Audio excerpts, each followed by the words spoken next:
Mod 3. All complete. It was the craziest of experiences I have ever experienced before. Yeah. It was very much an experience which was very enjoyable, but at the same time, it was kind of crazy. So, it started off on a very bad note. You guys may have seen my previous army video. The little incident that happened along the way of me somehow forgetting my helmet. So that was a good start. Moving on from all of that. Going to Grantham, I was very much in that mindset of, I wonder how this is going to compare to Pirbright. And as soon as I got there, I just straight away thought, oh my gosh, this definitely feels very different. It was a lot more run down, smaller, the facilities were different, the buildings, it just, you could tell that it was a reserves unit. We got there in the evening. I did go with a friend from the unit who's from the same unit as I am. I also shared in my previous video that I had prolonged going to Mod 3 so I could pass out basically with my friend from my unit. When I was told which platoon I was going into, which house I was going to be based in, it was the complete opposite to what my friend was going in. She was in a whole different platoon, whole different house, whole different section, whole different everything. And I just thought, I was so disappointed because I had prolonged my Mod 3 so I could pass out with her and kind of enjoy training together with her. It was just kind of gutting not being able to do that, because in my mind I was just comparing everything to Pirbright. It was a small platoon, so we were able to be all together, but at Grantham there was a lot more people there. So yeah, I kind of felt like it definitely wasn't the best day, it wasn't the best start, but then I was like, while we're here, we basically just message each other to make sure we're all okay, we settled in okay. It's just getting yourself comfortable and making sure you're all prepared for training, meeting the people that you're going to be in a dorm with. There was people from Liverpool, from Manchester, from Yorkshire, so it was very northern. So that was really cool. Going into the room, there was 5 beds along the side, and then you had these chest of drawers and these metal cabinets. There was only about 6 girls at the start, very small compared to the amount of males that were there. The first night when you are on your mod normally is the latest one because they want you to have everything prepared, and then they want to talk to you about what to expect and what's going to happen the next day, and to just kind of settle you in. And so it always tends to be a late one getting to bed and then an early rise. So the first day tends to be quite a tiring one. It's the time where I'm really getting into the army routine of late nights, early mornings, busy days. It's kind of like the settle in period, which I call, where you have the very tired days and then things start to get easier because you get into more of a routine. So the next day was a 5 AM start, doing your morning routine, get changed, and then be on parade for 5:55, and it's always 5 minutes before they actually ask you to be there. They march you to breakfast. It's very similar. You kind of know what you're doing at this point because you have the experience of doing it from Mod 2. Very small scoff house. I was expecting other recruits to be there as well, but there was literally no one. It was just us. Second platoon always came in slightly later, so I feel like their routines were slightly later than ours, so they can kind of break up how many people are going to be in the scoff house at one time. So we were the first platoon always to be in the scoff house, and the breakfast was very similar. It's porridge and the eggs and the sausages, kind of like the fry up breakfast kind of type. And then you have these cereal stations, which I found were really cool. You have all these different cereals in like these flutes, which you can just help yourself to. So I was thinking, oh my gosh, I can have exactly the same breakfast that I had from Mod 2. I always had porridge and 2 sausages, and then maybe like some fruit and things, snack bars in the morning. But when we got there, they didn't have boxes of snacks. They didn't have the things that they had on offer, which in a way I was thinking was gonna be there because we had that for Mod 2. But because it was a different unit, I was kind of thinking, okay, this is a reserve unit, it's gonna be different. But when I went to go and order my breakfast, they told me that I wasn't allowed to have a sausage, and if I wanted a sausage, I had to pay for it. That just completely blew my mind. I just thought, what do you mean, pay for a sausage? So at Grantham there is a menu, and you kind of have to stick to this menu. A couple of proteins that you're entitled to. You're entitled to set things for what type of breakfast that you have. Because I was having porridge, I was entitled to the healthy breakfast, and if I wanted anything outside of that healthy breakfast, I had to pay for it. So from there on out, for my breakfasts, is that even a word for my breakfasts? I decided to have a bowl of porridge, poached eggs instead, because apparently I could have one poached egg instead of a sausage. Don't know how that worked out, so I always added in a bowl of cereal as well. Cereal is something that you can have as much or as little, of course, as you want. The first day was the tester day. It was going through your 2K run, your mid-thigh pull, ball throw, those typical kind of things that you had to do for assessment. And at the beginning of Mod 2, you also have to do for the beginning of Mod 3. This is just so they can check that you're still in the right condition to carry out the physical activity needed and that you're at the right fitness level. We all made our way to the sports centre and carried out all of that. We did our 2K run, and I'd made a pretty big mistake. It was supposed to be a test, and for some reason I didn't really treat it like a test. I just decided to take my time. I decided to stick with the people who were struggling and try and help push them on. Staying behind in the back and trying to push the people who were struggling a bit just seemed like the right thing to do in the moment. So when I finished, I did feel a bit disappointed in myself because I didn't feel like I gave it everything, but you know, you live and you learn, and yeah, that's just what I thought was the right thing to do in the moment. That was the fitness test complete. A few people didn't make their times, so instead they don't get RTU'd because it's something that can be conducted back at unit if it really needs to be. It's just a deferred pass, but they were given the chance to do it another time before the end of Mod 3. After all the fitness stuff, we went back, had showers, got changed back into our uniform, and then we were having our weapons handling test. This is something that I was really freaking out at because it had been 6 months since passing Mod 2, and I'd only touched a weapon once back at unit, so I was really thinking, oh my gosh, I have to refresh my memory, and it's today. I just completely forgot everything, and I had this huge cloud just come over me, and I completely forgot everything. So after having the weapons handling test, my section commander did say to me he wasn't 100% happy with everything that I had done because I wasn't really confident, and that was something that I was expecting because I needed a refresher.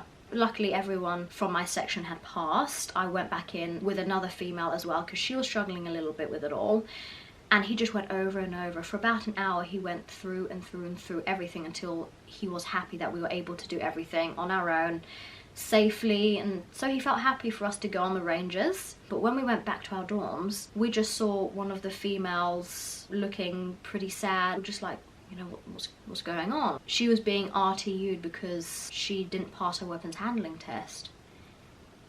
It really sucks when you hear anyone who had come to be sent back home. I know how long it takes to get onto this mod and the sacrifices a lot of people have to take to get 2 weeks off of work. Yeah, that was one female gone. Another guy also failed his weapon handling test. So that was 2 people gone on the first day. And then just kind of like the same routine every single day. Getting up at the same time, I still had my little sunrise kind of light, which was brighting up the room in the morning, and then being down on parade in the Scoff House for 6 o'clock. That was the same routine for the first week. We also had CBRN within that, and we were learning our drills, getting all of our fittings done, making sure things are fitting correctly. Everyone has their CBRN suits. Then for the lessons, we had a lot of lessons the second day, just pure CBRN, learning the drills. There's quite a lot of drills to learn for different situations, changing canisters, decontamination. So there was quite a lot to take in on the second day. And for this training, the gas chambers were open because during COVID, a few people from my unit had done Mod 3 at Grantham and they didn't have the chambers open, which was pretty sad for them because they missed out on the opportunity to be able to go in and do that. That was something which a lot of people were nervous about, but when we did get the opportunity to go into the gas chambers, one of the section commanders has kind of given us the option to go in, and so some people didn't want to go in because they were just, you know, it wasn't something they wanted to do. They were able to sit out. And for me, just as I was along with the groups before going into the gas chambers, we were all like standing there holding our gas mask, all ready with our CBRN suits. I'd forgotten to take my contact lenses out, so I was like, I actually took my contact lenses out in a dish because I wanted to go in, but you're not allowed to go in if you do have them in. They do tell you beforehand what they are going to ask you to do. We all get into little groups and each group goes in one by one. Once you're done, then you kind of go into a different area because you've been contaminated. They make us do different kind of things in there, so like a little warm up, making sure our gas masks are working properly. It's a way of getting us to feel what it feels like to be in the chamber and to also make sure everything is working properly. So as soon as I went in, I just felt this burning sensation. It just felt like it didn't feel peppery, but it was burning a lot. So you have the CBRN hood up and I didn't really feel like it was covering that much of my neck. I thought, I'm not going to say anything. I'm going to stick it out and see what happens. After that, he asks you to take your mask off, say your surname, rank, what regiment you're in, and then he gets you the hell out of there. And this is all while your eyes are open. So it was a really cool experience to have, but one of the girls had gone in and I don't know if her mask wasn't fitted correctly or just something was not quite right, and she just found it quite hard to breathe, and so when she came out she was constantly coughing. So they decided to take her to A&E just to make sure, you know, nothing severe was going on. In the evening we packed a little hospital bag for her because we were told that she was going to be staying there overnight, and we didn't know if she was going to be RTU'd or not because to do with your breathing, that's quite a big thing, and to go to the hospital we didn't know what was going to happen.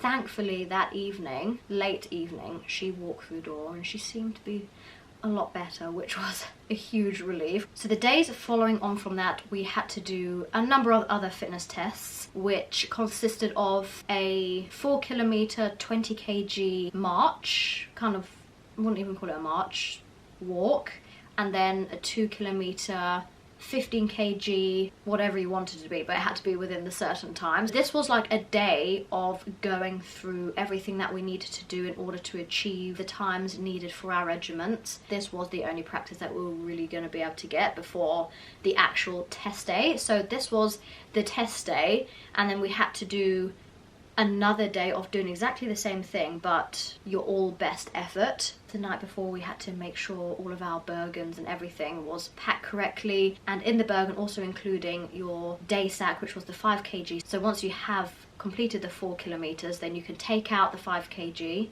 and then your Bergen is 15 ready for your 2 kilometer test. It was a bit of a doddle because even though you're carrying the weight, it's very flat in Grantham. They don't have a huge training site, so they had set out cones and prepared all of the tests that you need to do, and it was just doing a few laps around the field. So as you can imagine, it did get pretty tedious, so we were just trying to kind of have conversations with everyone just to kind of kill the time and take our mind off of just walking around a field. But after the 4 kilometers, you take everything off and you're allowed a 10-minute break before you need to do the 2 kilometer. Got that done, and then we moved on to the next. They set out cones along the way that you have to reach in time. Run, then get down in prone position, run and get down. Then there was like a few laps, and then at the end, once you've kind of like got halfway, you run back to the start, and that's what we had to do. But for infantry, they had to crawl and then run. So doing all of that, the next kind of section were the jerry cans and pulling 55 kg. So pulling the 55 kg, you have a sandbag, these ropes, because it's trying to imitate having like a casualty drag. And when we were setting go, I pulled so hard that my feet just went like, and I was flat on the back. I just stared up at the PTI and he just looked at me in the most stern way, and I was so embarrassed because it was a time thing and everyone like shot off and I just was flat on my back. So I quickly scrambled up and just started pulling. I was like, oh my gosh. You know, when I tell this story to you guys, I can still see his face imprinted in my mind. First impressions. And then going on to the jerry cans, this is something that I found out of everything the most challenging, because it's not something I had really done before, and because I'm so short I kind of have to really go like this to lift them up, because otherwise they're almost dragging on the floor. They're not exactly the most easiest things to hold, so it's just finding the right hand position for you. Some people just had to do 1 lap, but the same as infantry, for me I had to also do 2 laps. After that, you're done. That is the test day. Them going through all the movements with you to show what you need to do, what times you need to get. Even on the test day, everyone had passed. I felt like the meals were a lot smaller. You don't have the snack bars, the fruit, or like the biscuits, the little extra morale treats at lunch and dinner. So the food was quite a well discussed topic while we were there. But luckily they had a cost cutter which was based in the Scoff House, so I was always in there. I think everyone was always in there buying sweets or buying just something to keep them going. That was like the go-to place. And so moving on to the next things that we were doing. This was the Rangers, so of course this is why everyone had to pass their weapons handling test pretty early on. In Mod 3 we had to go through so many different tests. CBRN, we had to do map reading, fitness test, weapons handling test. So there was like a lot to fit in within 2 weeks. There was a good amount of time at the range, which was really nice. And this time we were marked on our shoots. All of the different positions which we had to do were the prone, the standing, supported, those kind of things which you learn during Mod 2 is also incorporated into the shoots at the rifle range for Mod 3 as well. There was 2 full days at the Rangers. Throughout the time at the Rangers, this was like our first, this was my first experience of having a ration pack.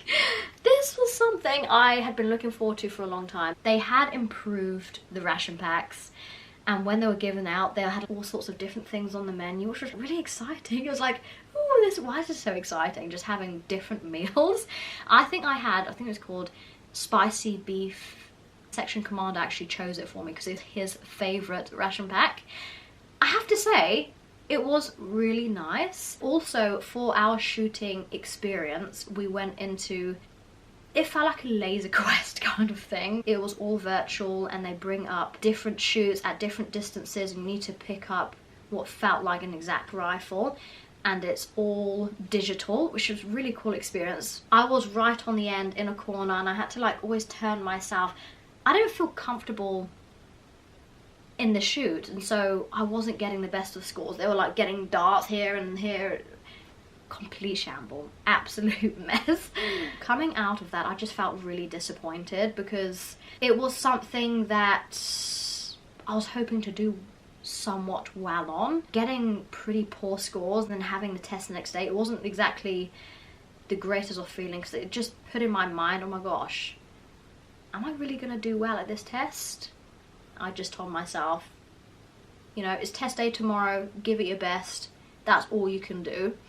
So the test day, we were going through exactly the same maneuvers, same distances as we were practicing the time at the Rangers before. So exactly the same, which is really good because you know what to expect. They tell you how many rounds you're going to be shooting, how many seconds your target's going to be up for, and when you do hit the target, it goes down so you know if you've hit it or not, which I personally found really handy because I don't have the greatest of eyesight. So when I was going like the further of distances, I couldn't kind of figure out exactly where my shot was going or like where I needed to reposition myself. Everyone scored really well on that. There were a few people that had to retry, but it was completely fine. You know, they just redo it again until you are basically able to do it. So while we were doing our test, there's different groups. You can't all go on the range at the same time. So we are all split into different groups, and while the other groups are waiting, we were able to do our medical test. So they give you a scenario and you have like this booklet which gives you kind of instructions on what to do for different scenarios, and that's a test that we had to do while we were at the range, which is really handy, so you can do the one test while you're doing another test. But once all of that was done, we were on to the next thing.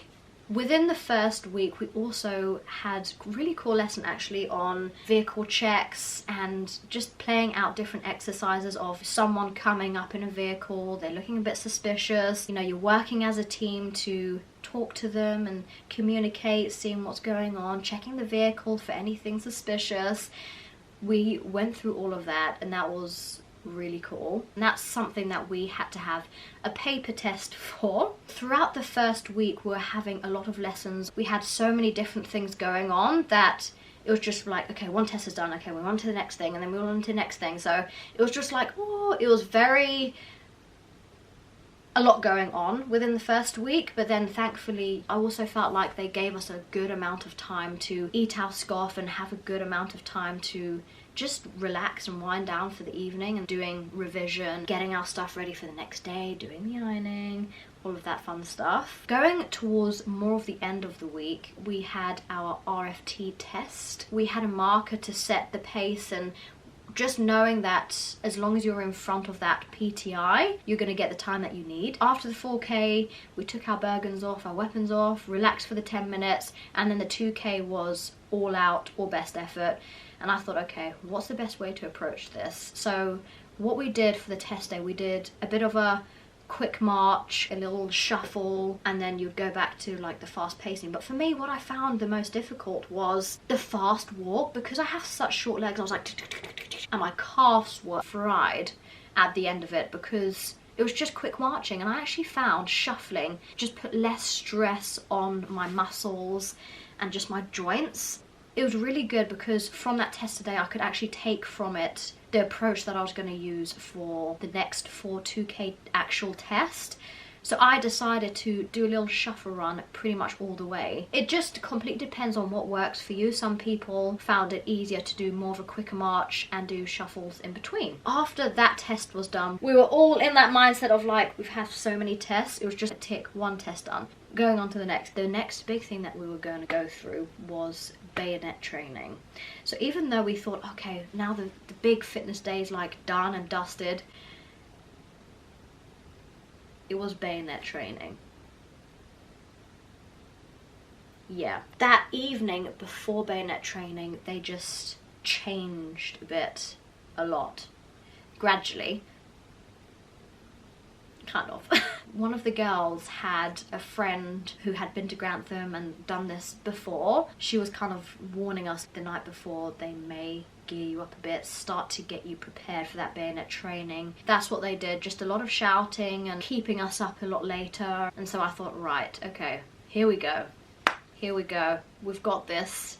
The next morning was a crazy one. We all get up, you know, usual routine, same time, being on parade in our uniform, waiting for the section commanders to take us to breakfast. And they started shouting at us, run up and go and get your PT kit on. So we all quickly stripped off, and they were shouting at us like, come on, hurry up, getting shorts on, and then running back down with our water bottles and our trainers on and our shorts, you know, all ready for exercise. We were like, okay, what's next? They're making us run around the block and then checking our water bottles. Mine was full. Mine was full to brim, and they chucked it out of my hand and they were like, gas, gas, gas. We were like, okay, quickly run, get our gas mask on, get our CBRN suit on, back into uniform again, then running to breakfast because we made them late.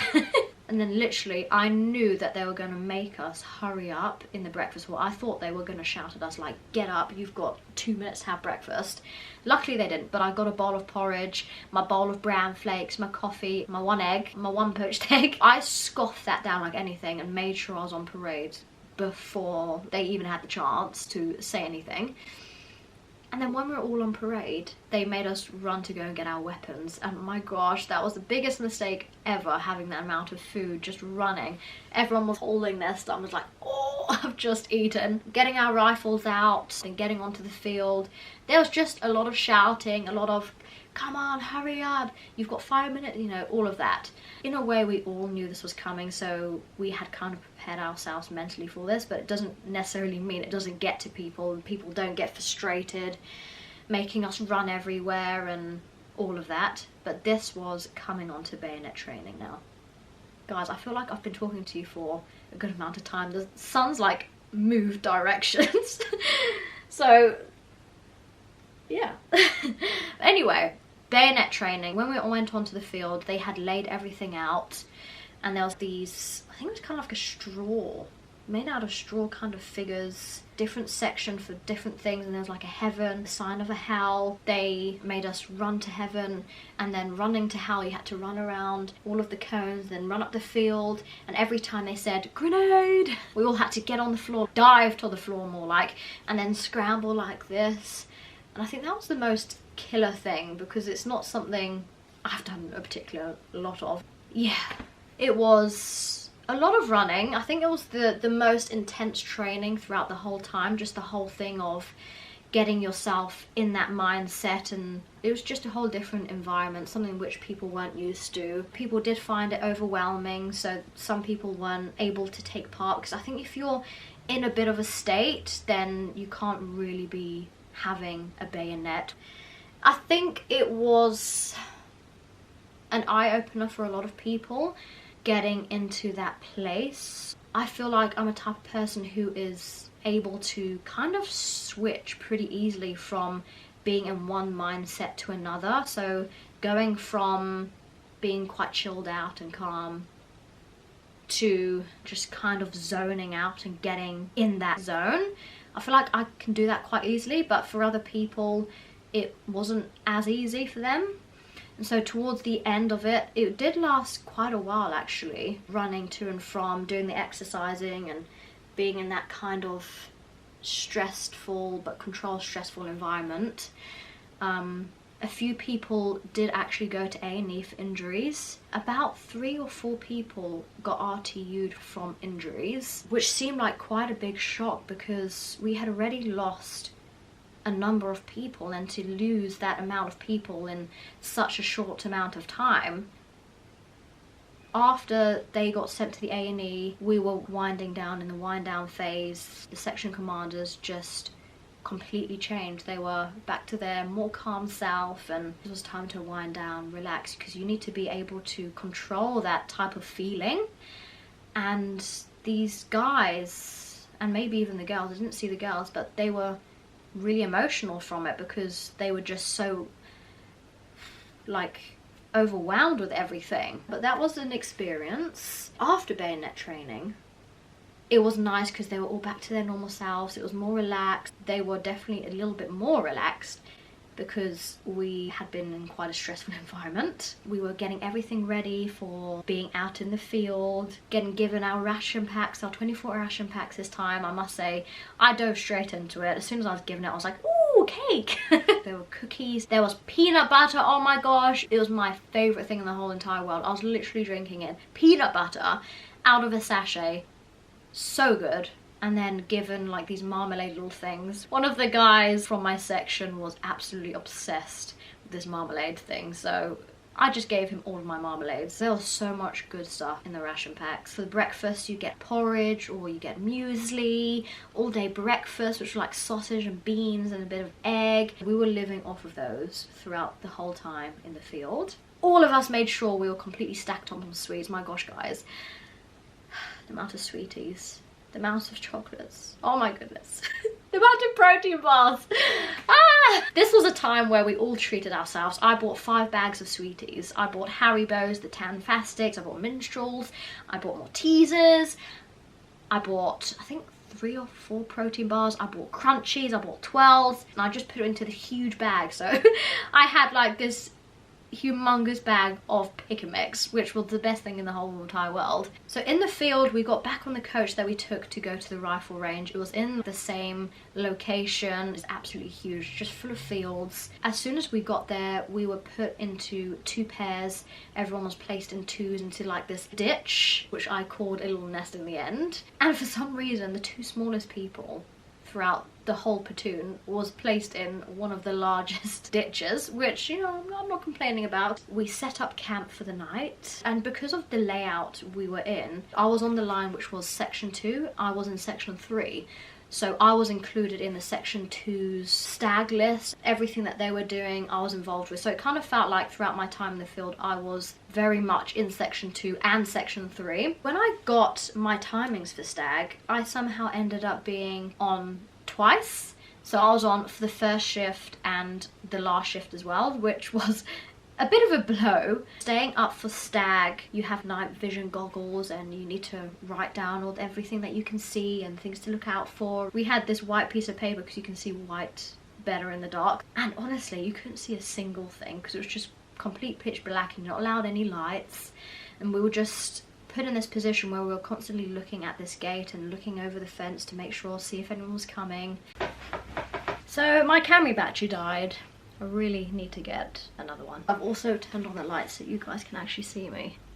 So, getting back to where we were. When we were in the fields, it was the first night, and one of the girls said, you know, this was probably going to be the hardest part for her. It's not something she enjoyed. You know, I was like, I don't think any of us are going to really enjoy this. It's not like a camping experience. This is a whole different thing. It came to that point where she just had decided she is going home, and as much trying to persuade her out of it as I possibly could to, you know, let her know we're all as a team, we're going to get through this together, and try and give her a bit of a boost. She had made up her mind that she was going to go. So we lost another female, and I also found out that a guy who came with us as well to the field had also decided this wasn't for him. So just being in the field, we had already lost 2 people. Looking back at the amount of people we had lost was just completely insane. The section commanders were saying that this is one of the biggest dropouts they've ever had. I always feel like it's really sad, especially when you're so deep into your training. We only had 1 more week to go. This was like the last week, the last hurdle. This was the last time we were ever going to be at Mod 3, be at basic training, and yeah, it was just a time to be together and get through it, you know. But I also feel like it's a good decision if people know it's not for them, because it's not for everyone, and throughout basic training there can be a number of hurdles. So many different things are thrown at you which you can just think, actually this isn't for me. And I do feel like it's good for people to realise that early on. But going on from there, in the field we were making our little nests, doing stag, all of that fun stuff. Oh my gosh, the first night, guys, was beyond freezing. Do you know what? It was really strange because it was so nice during the day, but the temperature just plummeted in the evening. Going on stag, I just felt wide awake, which was really good because I was kind of expecting, from what everyone was telling me who had done stag before, you're just kind of falling asleep because you're there for an hour. I found the hour went so quickly because I was just so intrigued by what was going on around me and just appreciating in some sort of way the peace and the quiet. Throughout the previous first week, there was this guy in my section's dorm, the worst snorer in the whole entire world. So most of the boys in his dorm were having to come up with some sort of solution to actually be able to get to sleep, like putting music in their ears or earplugs or just anything to drown out or try and drown out his snoring. But he was placed right next to me in his basher. For some reason, every time it's anything to do with the army, I always seem to get paired like right next to the snorer. So throughout the night you could just hear him going off on his no, I'm joking, it didn't quite sound like that. So if it was real life situation, whoever is a snorer will probably give everyone away. But that was pretty much the only like real thing you could actually hear during the night. But doing 2 stags that first night was an absolute killer. Having that first night in the field, you're kind of getting settled and not having the best of sleep, and I feel like being outdoors in the freezing cold, I woke up just feeling really poop. Throughout that time, we were told all of the rules of when you're in, you have to treat this like a real life situation of being out in the field. There's enemy lurking around, you have to be careful with what you're doing, always out on the lookout kind of thing. Always close to your rifle, within arm's reach. And when you leave, you need to put on your helmet, your webbing, and carry your rifle. It's just like real life kind of situation. That's what they want you to feel like. Where we were based, there's string that is put around, so during the night time you can just hold onto the string and like navigate where you are. So actually before going into the field, I was thinking, okay, where are we gonna go to the toilet? Like, are we gonna have to do the classic make a hole, take a dump, cover up kind of thing, or dump in a bag, or what was really gonna happen? So I asked the question and they said, because it's owned land, you're not allowed to do all of that. Can you just imagine the amount of turds just laying there? Yeah, not the most hygienic, not the best idea. So we had portable toilets, which was kind of like the luxury of being in the field. And for females, we could have a female toilet, and they hang this glow-in-the-dark stick, so at night time we knew which toilet the females were going into. And in the portable toilet, they had this most magical Femi wipes, which was absolute luxury towards the end, because you know, you're stinking a bit. The struggle of getting all of your webbing, your rifle, and sorting all of that stuff out in this tiny portaloo was absolute hassle. The struggle of getting all of that stuff off and then having to put it all back on before you leave, I just thought, oh my gosh, I'm gonna have to find an alternative. So, you know, it was kind of like a peeing behind a bush or tree trunk kind of moment. The first day was a routine thing. They went through everything with us, admin, what time to get up. So what would happen is that the last person on stag would go around and wake their section up, but no one woke us up, which wasn't the greatest. We had about 5 minutes to get ready to take everything down. You have 15 minutes normally to do that and to get out on lookout. Once all of that's cleared by the captain or whoever is in charge, then you can get on with your admin. They gave us a good amount of time to do admin, so throughout the days that we were there, they gave us a longer period to do admin, to get used to everything, work out what's what, and to be able to do everything properly, and then shorten the time slowly throughout the days, the first couple of days. We had 2 hours for the first day, and that's where you have to sort out everything, where you sleep, make sure everything's packed away, your webbing and your day sack all ready to go, and then you have to do your weapons cleaning, you have to put on your scoff, your breakfast, and just sort your face out, take your camo cream off. Anyone who has put on camo cream before, the army issued one, knows it is an absolute pain in the bum to get off. Getting that off, brushing your teeth and changing whatever, sorting your feet out.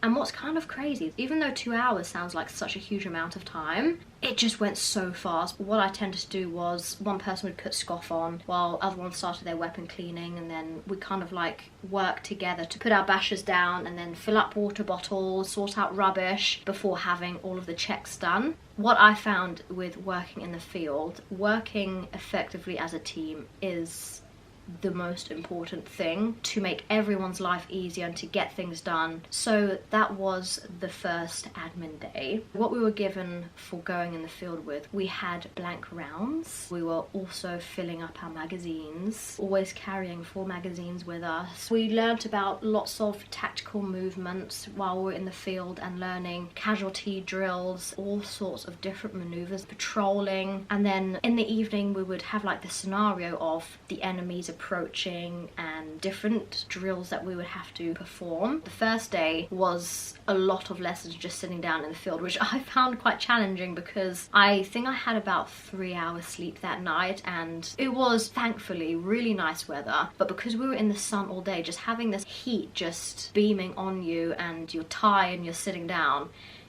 it was quite a challenge just to stay awake. So what I did, the best thing guys, was before I left for the field, I bought a flask. It's gonna give you that big boost of morale, just having a nice hot coffee or hot chocolate in your webbing. The cost cutter in the Scoff House, like I was speaking to you guys about before, they also had this little army section where you could buy a notepad, knee pads, a little bit of a army thing going on, and I bought a flask which would fit especially inside the webbing. Best thing I have ever bought. Also picked up some coffee sachets as well, the 2-in-1. So all you had to do was put a bit of boiling water, which I used to put on my scoff. And I had a hot coffee throughout the day.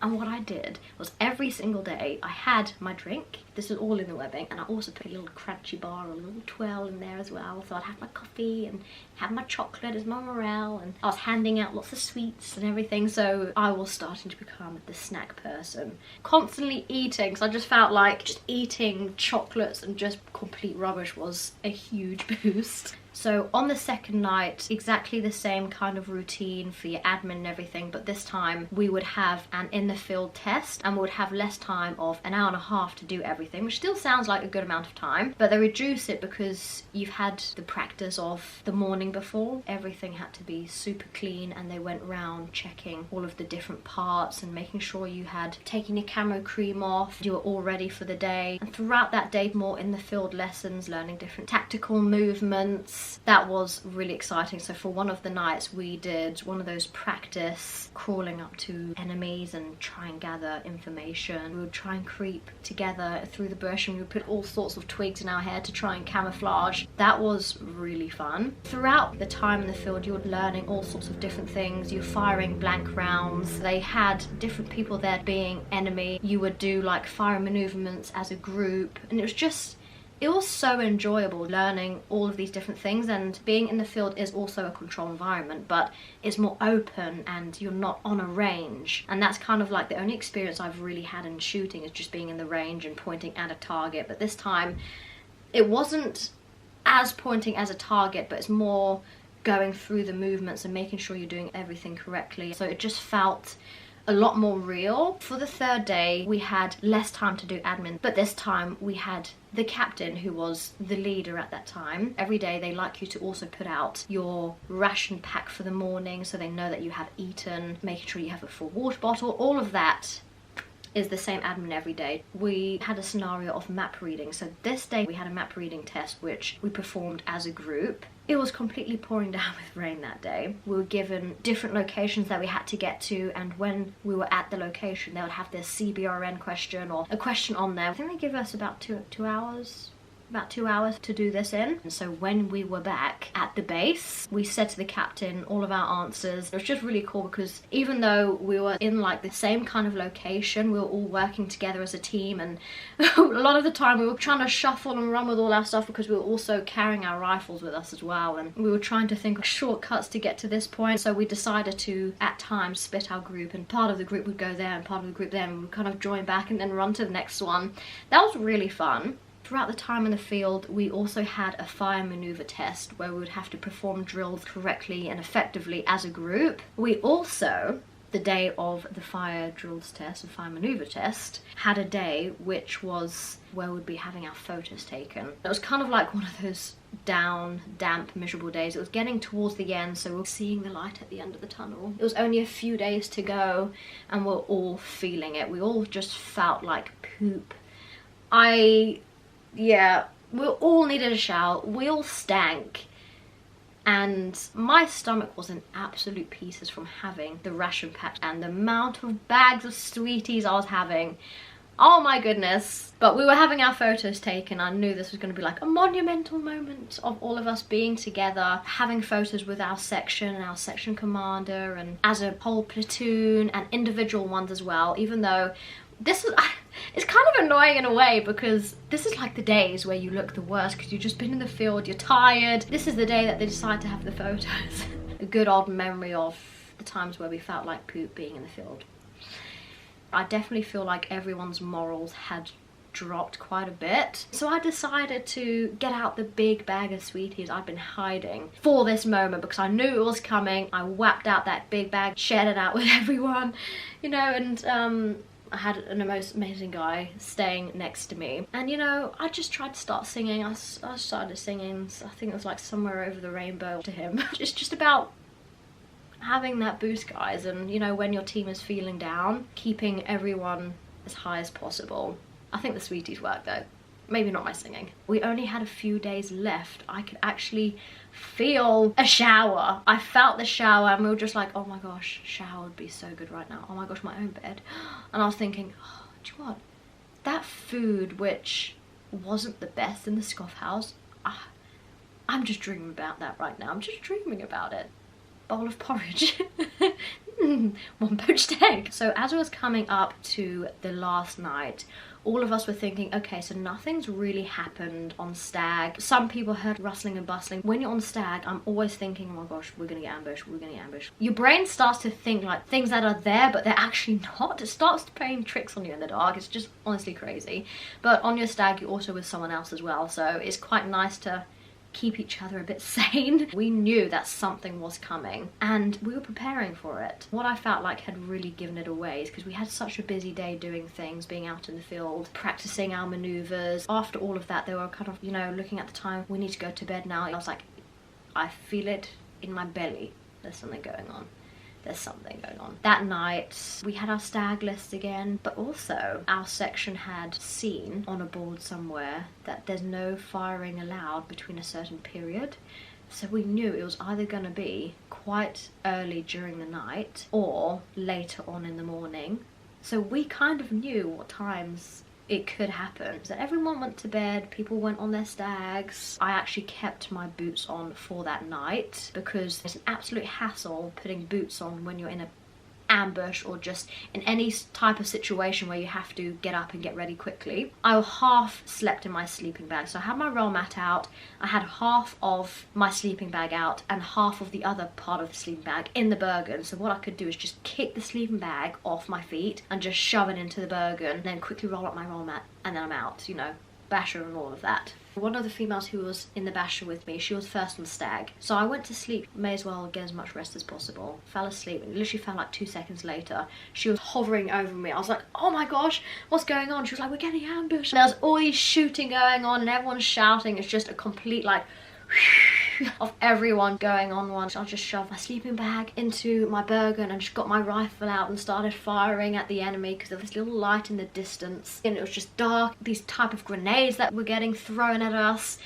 And oh my goodness, one of the grenades, I don't even know what exactly it was, but it was this ball that lit up, just kind of like flamed a bit. And one of them fell into my friend's basher and he was like, oh fuck, and just threw it and it just exploded. I was like, oh my gosh. It was just a full-on moment. Everyone was firing so much, they were running out of blank rounds. And while I was trying to fire, I was trying to put everything back in my basher, so I was ready to dart out. When we had a few moments of calm, everyone quickly took down their bashers and was on the lookout to see if anyone else was coming, trying to get everything into our Bergen to get out because we've been compromised. It was like an ambush. We've been compromised. We need to get out of there. So this was the first time we had everything on, our webbing, helmet, rifle, day sacks attached to our Bergens now, because normally we would leave our Bergens in our little nest so we didn't have to carry it around everywhere and we'd just have our day sack. And then all of us had to gather as a group and then shuffle across this whole field. We went to the safe haven, which was a bit like a farm and concrete buildings where groups were dotted around, so we all had our little sleeping places. After that, yeah, we had a night's sleep and I was pretty much up for most of the night that night because I had the boys. I don't know who was snoring at this point. I knew that we had the typical guys snoring, but I also heard other snorings and one of the guys in his sleep because our brains have been filled with shooting, our rifles, explosions, that he said, "Corporal, I've run out of rounds." I told him in the morning and he just found it completely hilarious. That was the last night. The last night, guys. The morning, the same admin routine. This time it was so nice because we were all together. It wasn't just 2 people. There was like a bigger group and I was with all the guys, my section and the guys. It was just so nice putting our scoff on. I made a coffee with my boiling water and we, you know, I actually got up way before wake up time at that point because I was just like, I'm up, I may as well just get on. And I went to the little female bathroom to sort my face out and freshen up a bit. My gosh, just having a nice brush teeth and having the water there was a tap there, it felt like complete luxury. And there was an actual toilet which was big enough for you to move in with your webbing and rifle. I was like, oh my goodness, this is heaven. After doing all of that, this was a day where we had to incorporate everything that we had learned in the field into this test. And yeah, at the end of it we were like, oh my gosh, we've done it. We've done it. This is the last hurdle before we go home. And also, guys, at this point I had pretty much run out of sweetie, so I needed to go back to the barracks. Once everyone had done their test, we made our way back to the beginning where the coach had dropped us off, and there was a truck with chicken wraps in it, and it was the most amazing thing. We all grabbed them and just inhaled them as we were laying on the floor like this. Oh my god. When we got on the coach, so many people were just zonked out of it. So tired, so over being in the field. And yeah, it was definitely nice to return back to the barracks. I was just longing for a nice shower. Because we had been in the field for so long, I felt like I had just become a part of the outdoors, a part of the nature. But when I went back to the barracks, I just felt so horrific. I was already starting to get a bit ill. One of the guys was ill for the complete 2 weeks. But we went straight into getting all of our stuff off, getting them into our dorms, and then weapons cleaning. We had to stay there. I think it was like 4 hours we did of weapons cleaning, because I believe they were having someone inspecting the rifle, so every rifle had to be completely spick and span. A number of people had gone down to go and have their rifles inspected by one of the corporals, the sergeant, whoever was there, and they would almost always be sent back with something. You had the chance to have a quick shower, quick wash of the hair, then down to dinner, and then back to rifle cleaning. And also at this point, because it was getting towards the end of the mod 3, starting to pack things away. The next day, some people had to retake their running or their mid-thigh pull, so they were also preparing themselves for that. As it was approaching the last 2 days, we spent the second to last day doing even more weapons cleaning. It was about another 4 hours, but because we were doing so much weapons cleaning, we didn't actually have enough time to go and do our swim test, which we were supposed to do on like the second to last day, so that was pretty upsetting. Now that's just something that we're gonna have to do back at unit. 2 of the girls had to redo some of their fitness tests. They were out doing that, they came back. Unfortunately, another girl had to leave us, and this was the day before the pass out parade. We were all at the end, the day before the pass out parade, and then because she didn't pass her running, it just kind of added to the other things which didn't go so well in the weeks.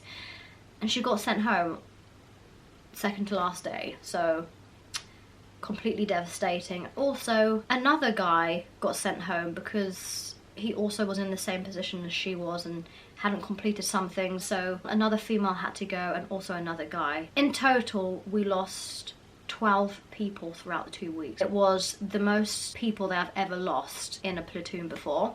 Preparing for pass out parade, the second to last day, this was the weapons cleaning and getting everything ready, everything clean, doing the block jobs, getting the rooms sorted, getting packed. And because this was the last night, everyone decided to order pizzas, and I just felt like I've been eating ration packs for the past 5 days, 100 bags of sweets, just feeling bloated. So out of everyone, there was only 2 of us who were just like, I don't actually think I can eat a pizza.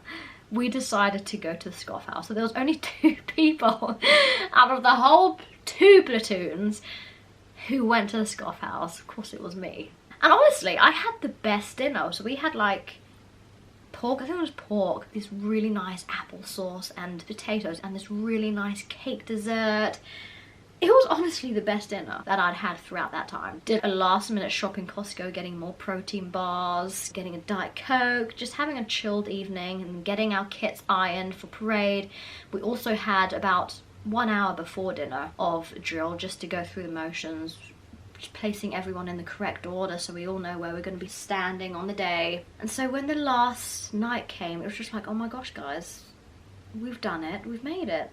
And this is the last night we're going to be together. The last day came, our last breakfast. It was like, this is our last breakfast, guys. And throughout the week, 2 of the guys They were always at the front, so I made it my mission in the line for scoff. I would sprint there and I was always gonna park them out of the way so I could be first in the queue, even though I didn't want to be first. It was just the point of they were always first, so it was a little game we were playing with two of the guys. The rest of the day was just getting all the family, you know, making sure they're on the way and getting our rooms cleared and all the bags downstairs, making sure all our kit's looking good. Then we had a couple of hours of doing the practice pass out parade. Musicians came and it all came together really nicely. But what was really funny was, because it's called pass out parade, so you don't pass out, they're saying, you know, if you feel like you're gonna pass out, just take a knee and someone will come and collect you. But when all of our family started coming in, it became real and it was such a beautiful day. My ear was so burnt. People's noses, everyone was pretty burnt because it was quite a good couple of days of just being in the sun. And yeah, we were all ready to go and we did our pass out parade, and at the end of the pass out parade went to the corporal's mess where they had like sandwiches, and our section commanders were there, the captain was there, sergeant, the other platoon, our family was there, the bar was open, just everything felt so special. But even now it was just so emotional. I'm like a really emotional person. We just spent a whole 2 weeks of being with the section and all being together and supporting each other and having each other's back.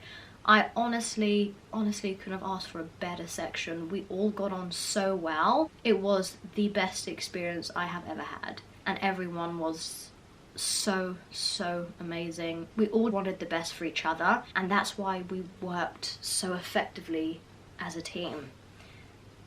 Yeah, it's really nice how many amazing people you can meet in the army. After we said goodbyes, we got our bags and we all went our separate ways and went home, where I think a lot of us just ate lots of food, more food, or had a beer or slept.